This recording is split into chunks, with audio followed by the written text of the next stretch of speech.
Please video like and subscribe this channel. The station was quiet that night. At least, as quiet as a bustling research and diplomatic outpost orbiting the emerald gas giant Valera 6 could be. Lights flickered along the corridors, automated drones hummed in the background, and somewhere, far down the hall, a cafeteria refrigerator let out a low, mournful beep. Lieutenant Jace Arden shuffled through the hallways, dragging his duffel bag behind him. He had been on duty for 36 hours straight, alternating between the maintenance bay and the communications deck. He was exhausted, every bone in his body screaming for rest. All he wanted was a single bed, preferably in his assigned quarters.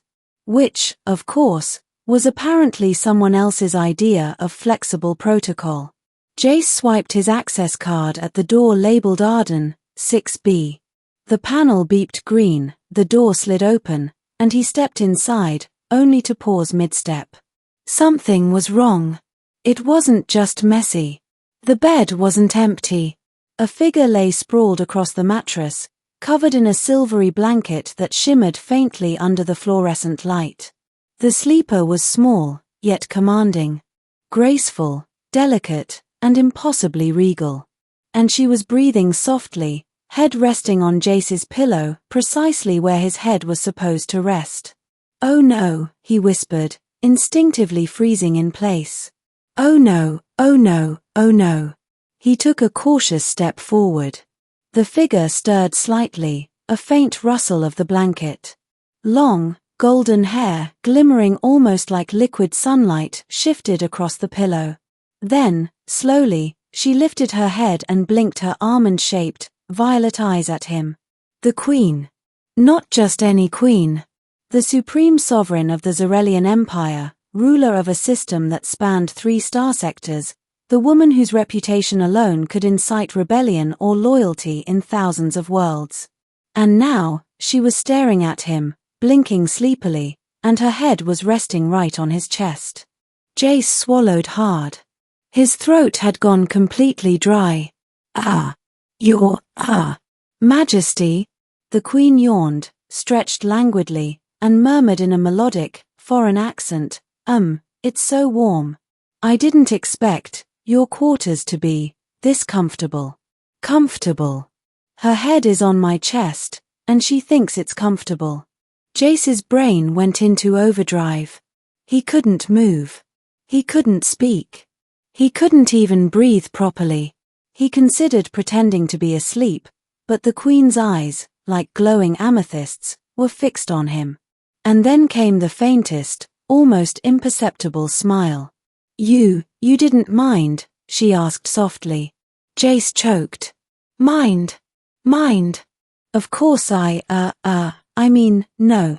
I mean yes. I mean, He gestured helplessly toward the bed, his hands flailing. He didn't know what he was saying. Words had abandoned him. The Queen giggled, a sound like wind chimes caught in a summer breeze. "You humans, always so anxious. Why do you panic so much?" "Because the queen of an entire empire is asleep on my chest," he finally blurted. She blinked, considering that for a moment, and then, to his horror, rested her head back against him. "You're very warm," she murmured again. "I could stay here a little longer, couldn't I?" Jace felt his pulse spike. His life, training, and everything he thought he knew about professionalism had just evaporated into the void of interstellar embarrassment. The beginning, mistaken quarters. The mistake, as it turned out, was simple. After a long shift, Jace had taken the wrong corridor. The station's layout was notoriously confusing, with mirrored sections and emergency access doors designed for personnel rotation. He had been too tired to think, too exhausted to pay attention. The Queen, he later learned, had been conducting a midnight inspection of her security teams. She had slipped into the nearest quarters to rest while her escorts recalibrated their surveillance drones. And there he was, sleep-deprived, distracted, and entirely human.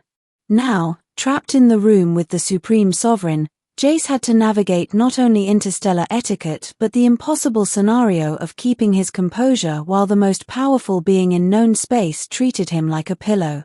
He tried slowly shifting to the edge of the bed, but she murmured, "Don't move. I like this." And so he froze again. Minutes passed.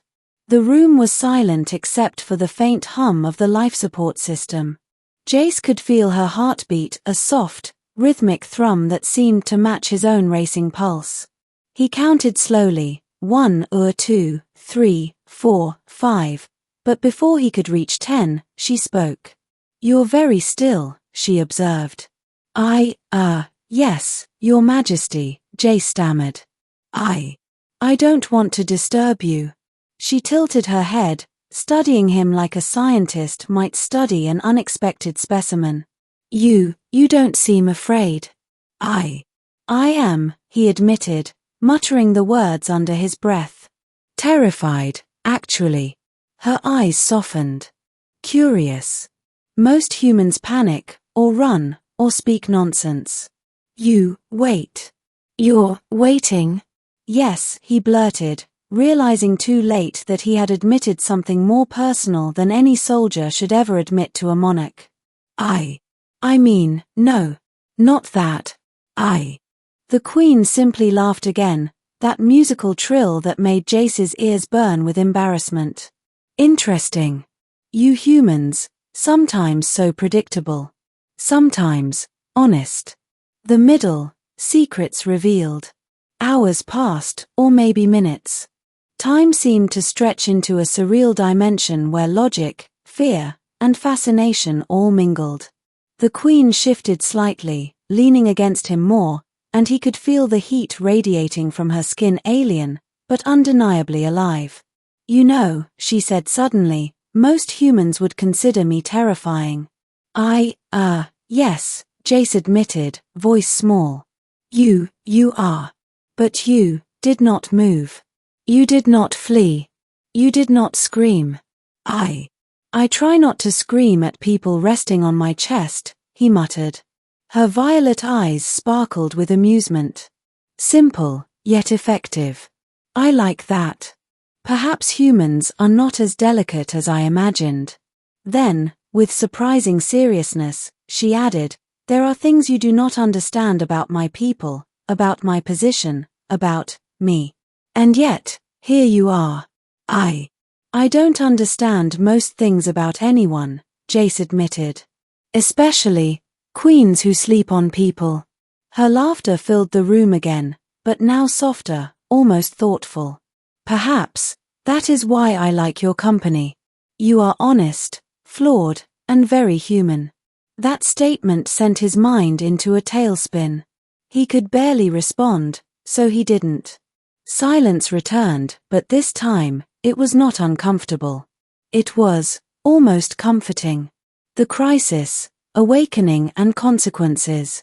The tranquility shattered when her advisors arrived. Alarms blared outside the door, and a team of Zarelian guards burst into the room. "Supreme Sovereign," one shouted. "Your safety." The Queen sat up abruptly, and Jace shrank back instinctively. "It is fine," she said, brushing her hair from her face. "Just a human mistake. Nothing more." The guards hesitated, sensing the unusual calm in her tone. "And you," she said, turning to Jace, "have my gratitude, and my warning. Curiosity and honesty are precious, yet dangerous. Do not misuse them." I won't," he said, voice trembling.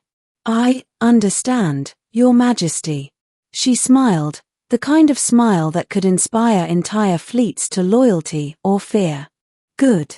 Now go. Sleep, properly this time. And perhaps, stay out of the royal quarters." Jace nodded, stumbling toward the door, unsure if he had been reprimanded or praised. The ending, lessons learned. As the door closed behind him, Jace leaned against the wall, exhaling shakily. His heart still raced, his mind replaying every second of the encounter. He had slept in the wrong bed. He had woken up with the galaxy's most powerful ruler resting on his chest. And somehow, he had survived. More than that, he realized something fundamental. The Queen, despite her power, despite the history and reputation, was still human in ways he hadn't expected. She laughed, she trusted, and she observed, not to punish, but to understand. Jace returned to his quarters later that morning, exhausted but oddly elated. He knew the story he would tell himself, quietly, to no one else, would be the memory he carried for the rest of his life. One simple mistake had led to an unforgettable encounter. One human soldier had discovered that even queens, galactic rulers of unimaginable power, could be unexpectedly human. And maybe, just maybe, he had learned that sometimes the universe had a very strange sense of humor.